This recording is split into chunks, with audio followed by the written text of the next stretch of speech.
Good morning दोस्तों।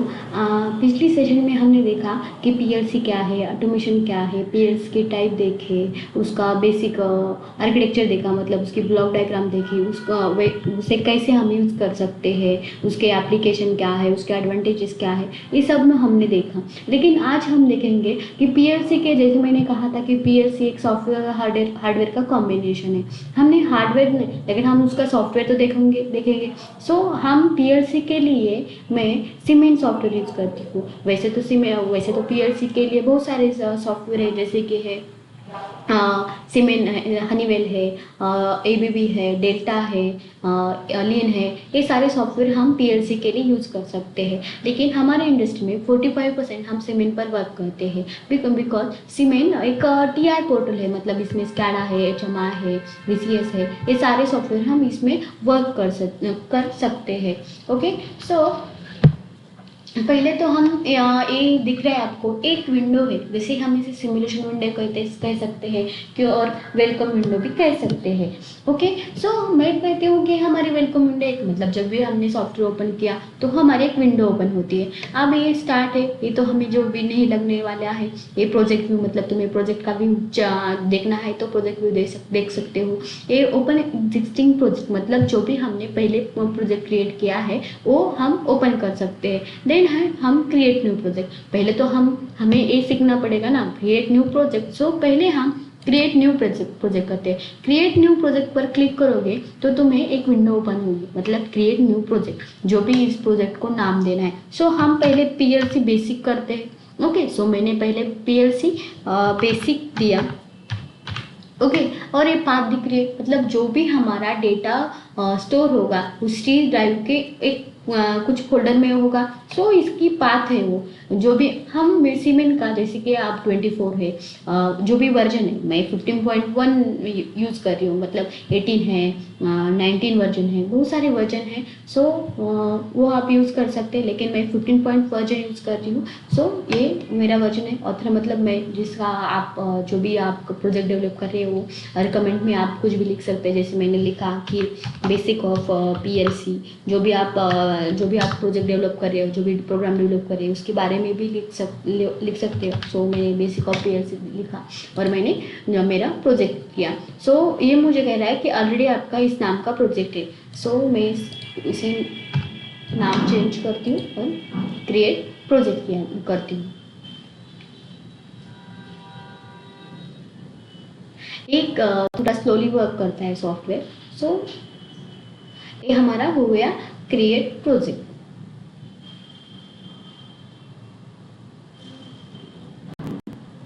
Okay,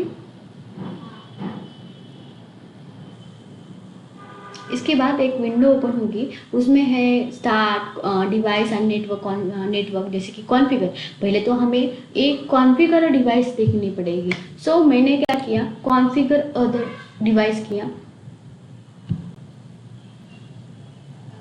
इसमें ना देखो थंबनेल्स आ गया, मतलब अगर आपने कुछ पहले ही उस प्रोजेक्ट में क्रिएट किया हुआ डिवाइस ले ली होगी तो वो लिस्ट आएगी यहाँ, लेकिन हमारा तो न्यू है ना। सो हमने कुछ भी डिवाइस नहीं ली, सो हमें पहले डिवाइस चाहिए। सो ऐड अ न्यू डिवाइस पर मैंने क्लिक किया, डबल क्लिक करना पड़ेगा आपको।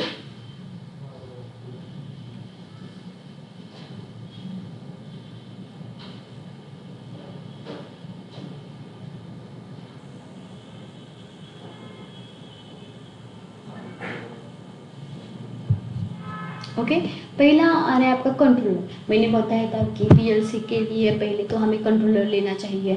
सो कंट्रोलर मतलब सीपीयू, जो भी सीपीयू है वो हम ले लेंगे। सो मैं मतलब सीपीयू का मतलब क्या है, कंट्रोल प्रोसेसिंग यूनिट। ओके, सो मैं पहले सिमेटिक S7300 से सीपीयू के अंदर से सीपीयू पर मैंने क्लिक किया और मैंने ये सीरीज ली, CPU 350 2PN BDP। इसमें दो है, जैसे कि 13 है और 14 है। मुझे हाई कैपेसिटी चाहिए, सो मैंने 14 ले ली। उस पर डबल क्लिक किया तो वो मेरी ऑटोमेटिकली ऐड हो गई। अगर मैंने ये सिंगल क्लिक किया तो मैं, आप यहाँ से भी देख सकते हैं कि यहाँ ऐड करने का ऑप्शन होगा, तो आप ऐड भी कर सकते हो।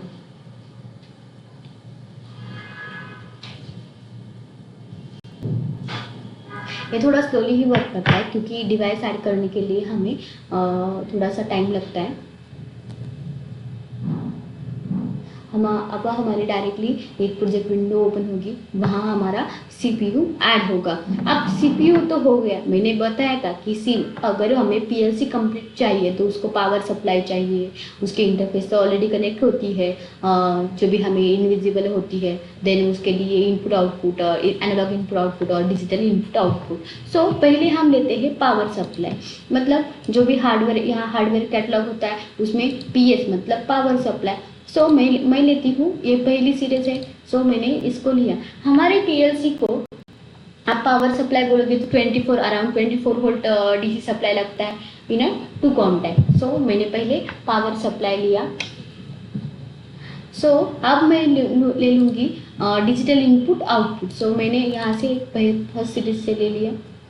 देन मुझे चाहिए एनालॉग इनपुट आउटपुट। ओके, अब ये हो गया, लेकिन इसमें 3 1 2 4 है। मैंने कहा था कि 3 में हमारी जो भी इंटरफेस डिवाइस है, मतलब कम्युनिकेशन डिवाइस है होगी, वो जो भी मल्टी पॉइंट, जैसे कि हमने यहाँ हमारा सीमेंट सॉफ्टवेयर है तो यहाँ क्या होगी, एमपीआई मल्टी पॉइंट इंटरफेस होगी। अगर वो दूसरे सॉफ्टवेयर होगी जैसे कि वहाँ होगी point to point, Profibus, then Ethernet, जो भी कम्युनिकेशन डिवाइस होगी वो यहाँ ऐड होगी। वो हमें नहीं दिख रही है लेकिन यहाँ वो है। ये तो हुआ हमारा पीएलसी कंप्लीट। सो मैं पीएलसी पर क्लिक करती हूँ और सेव प्रोजेक्ट किया। सेव प्रोजेक्ट के बाद हमें कंपाइल करना पड़ेगा।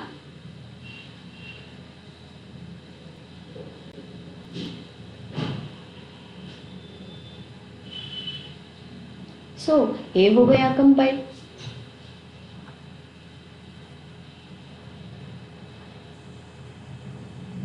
अब मुझे सिमुलेशन स्टार्ट करना पड़ेगा। ओके,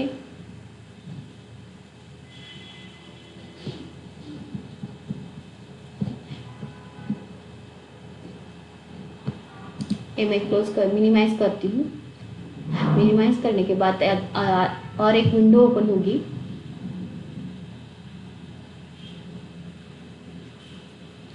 ये विंडो है, मतलब ये क्या है तुम्हारा सीपीयू और ये क्या है तुम्हारा सॉफ्टवेयर है।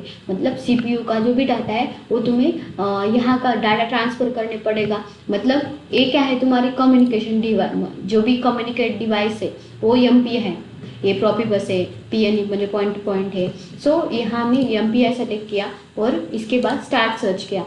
अब ये ऑरेंज मार्क होगा, मतलब पूरा डेटा क्या होगा, लोड होगा।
और एक आउटपुट, मतलब जो भी मुझे चाहिए।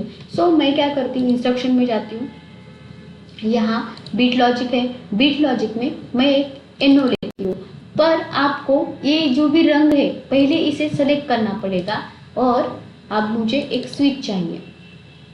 सो स्विच आया और मुझे एक आउटपुट भी चाहिए, सो मैंने यहाँ से लिया। अब यहाँ इनपुट, जो भी हमारे इनपुट होते हैं वो 8 बिट के होते हैं और आउटपुट भी 8 बिट के होते हैं, मतलब 0 to 7 हमारे इनपुट है और 0 to 8 हमारे आउटपुट है, 0 to 7 हमारे आउटपुट है। सो हम इनपुट को एड्रेस देते हैं R0.0, मतलब ये मेरे इनपुट का एड्रेस हुआ। ओके, सो ये